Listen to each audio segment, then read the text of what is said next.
지금까지 유례없던 전 세계적인 위기 상황 속에서 한국과 일본의 경기 회복 속도가 극명한 차이를 보이고 있습니다. 한국은 일본의 반도체 수출 규제와 C19 감염증이라는 연속적인 위기 상황을 극복해내며 이전보다 높은 경기 회복을 이뤄냈습니다. 반면 일본은 단지 C19 감염증 위기에 처참히 무너져버렸습니다. 이러한 한일 간의 위기 극복 능력 차이는 수치로도 나타나고 있습니다. 피커TV에서 자세한 내용 전해드리겠습니다. 한국은 신규 감염자 수가 대책을 강화하면 감소 경향을 보이지만 대책을 약화시키면 증가하는 경향이 나타나고 있어서 수습하는 데까지 아직까지는 시간이 좀 더 걸릴 것 같은 모습을 보여주고 있습니다. 반면 일본은 4월 7일 기준 하루 확진자 수가 3,000명을 돌파하고 있고 변이 감염자도 불과 한 달 만에 14배까지 폭증하고 있는 상황이 펼쳐지고 있습니다. C19 감염 확산은 서일본의 중심지인 오사카부에서 특히 심각합니다. 4월 7일 기준 오사카의 신규 확진자는 878명으로 연일 최다 기록을 갱신하고 있으며 이제는 거의 통제 불능 상태에 빠졌다고 해도 과언이 아닐 정도라고 할 수 있습니다.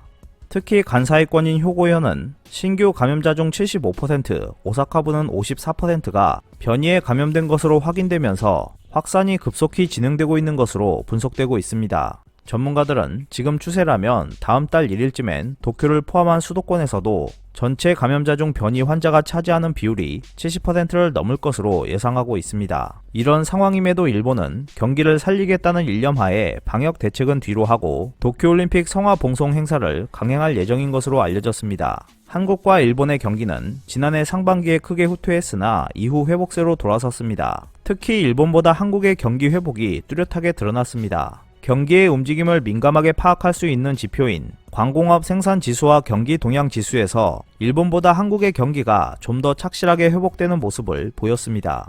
광공업 생산지수는 세간에 그 존재가 잘 알려져 있지 않지만 경기를 지켜보는 전문가들 사이에서는 가장 중요한 지표 중 하나로 보고 있으며 이는 한국에서도 일본에서도 마찬가지입니다. 간단히 설명하면 광공업 생산지수는 제조업 전체에서 어느 정도 양의 제품이 생산되었는지를 파악할 수 있는 지표입니다. 한국도 일본도 제조업이 GDP에서 차지하는 비율은 그다지 큰 것은 아니지만 서비스업과 비교해 경기의 움직임에 민감함과 동시에 관련 산업이 넓어서 결과적으로 산업 전체에 영향이 파급되므로 이 지표는 중요한 것이라고 할 수 있습니다. 한국의 광공업 생산지수는 C19 감염증 이전에는 완만한 증가세를 보였으며 2015년을 100으로 했을 경우 감염증 직전인 2019년 12월의 값은 111.3이었습니다. 그러나 C19 감염증 발생 이후 한국의 광공업 생산 지수는 급격히 저하되어 2020년 5월에는 95.6까지 떨어졌고 생산 활동의 위축이 뚜렷해졌습니다. 하지만 감염증에 대한 전 국민적인 대처로 2020년 5월에 저점을 찍은 이후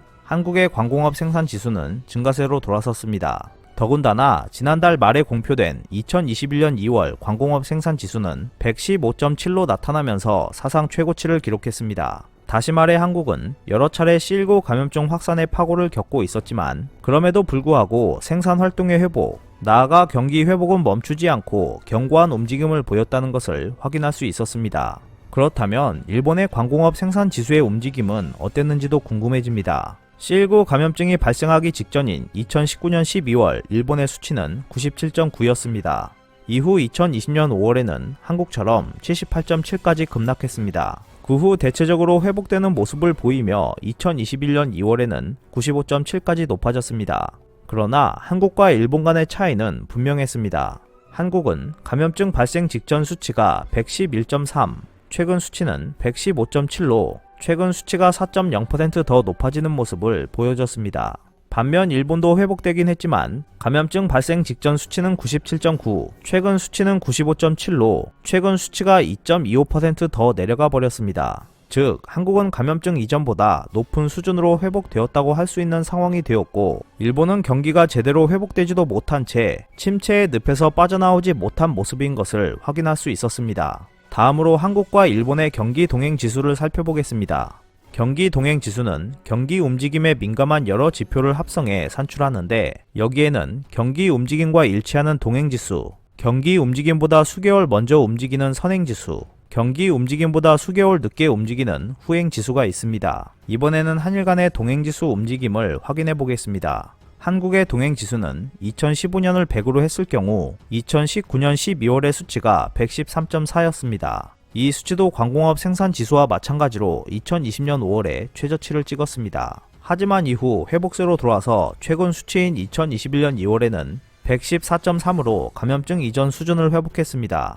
반면 일본의 경기 동행 지수는 2019년 12월엔 94.9였지만 2020년 5월에 73.4까지 떨어졌다가 그 후 상승세로 돌아서면서 2021년 1월에는 90.3까지 돌아왔습니다. C19 감염증 직전의 수치까지 돌아오지 못한 점은 광공업 생산 지수와 같았습니다. 한국과 일본이 이렇게까지 차이가 난 가장 큰 이유는 감염증에 대한 전 국민적인 대응도 있었지만 전 세계적으로 발생한 반도체 부족이라는 사태도 한몫했습니다. 즉, 한국은 위기 속에서도 기회를 놓치지 않았다고 할 수 있습니다.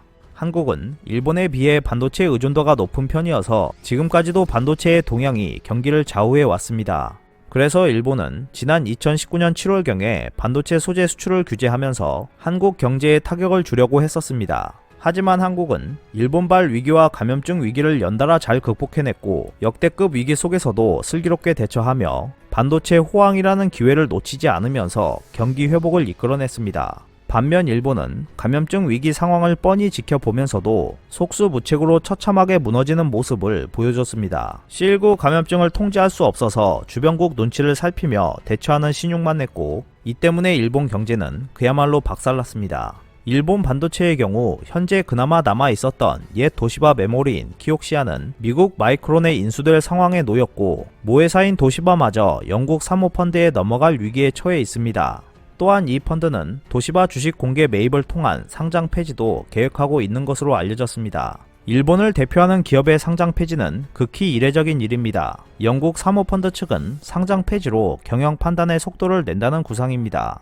일본 교도통신도 영국계 펀드의 도시바 인수 제한 소식을 보도하면서 원자력 발전소 등의 사업을 가진 기업이 외국 자본의 인수 대상이 되는 것은 극히 이례적이라며 정부의 외국 자본 규제 심사가 필요하다고 전했습니다. 한편 4월 7일 오전 도쿄증권거래소에서는 도시바 주식의 매매까지 일시 정지돼 버렸습니다. 아직 인수가 성립되지 않았는데 주식 공개 매입 관련 기대감에 도시바 주식을 통해 단기 차익을 노리는 매수세가 몰렸기 때문이었습니다. 마치 야생에서 하이에나 무리가 먹잇감에 달려드는 모습과 흡사했습니다. 반도체 산업은 감염증을 계기로 비대면 업무 관련 기기와 전기차 등의 수요가 늘어나면서 큰 폭으로 성장했습니다. 한국은 반도체 호조의 혜택을 최대한 누리는 것으로 제조업 전체가 호조를 이루고 있습니다. 또한 한국의 광공업 생산 지수에서 반도체 생산 지수는 C19 감염증 이전인 2019년 12월 216.8에서 2021년 2월에는 282.1로 30.1% 증가하며 크게 성장하고 있습니다. 그렇다고 한국이 계속 안심할 수는 없습니다. 반도체 수요가 다시 부진해진다면 한국 경제도 침체에 빠질 수 있기 때문입니다. 따라서 경기 순환 안정이라는 측면에서 반도체 의존 구조를 낮출 필요가 있다는 것도 기억해야 할 부분입니다. 지금까지 한국은 위기를 기회로 만들며 역경을 잘 극복해 왔습니다. 반면 일본은 반도체 호황기가 왔음에도 회사를 매각하며 위기 상황을 그대로 받아들이고 있습니다. 위기에 대처하는 한일 간의 능력 차이는 앞으로도 계속 이어질 것으로 예측되고 있으므로 일본 경제가 한국에 따라잡힐 날도 머지않을 것으로 보입니다. 오늘 준비한 소식은 여기까지입니다. 끝까지 시청해주셔서 감사합니다. 여러분의 좋아요와 구독은 영상 제작에 큰 힘이 됩니다. 앞으로도 피커TV에 많은 관심 부탁드리겠습니다. 오늘도 즐겁고 멋진 하루 보내세요. 다음 영상에서 뵙겠습니다.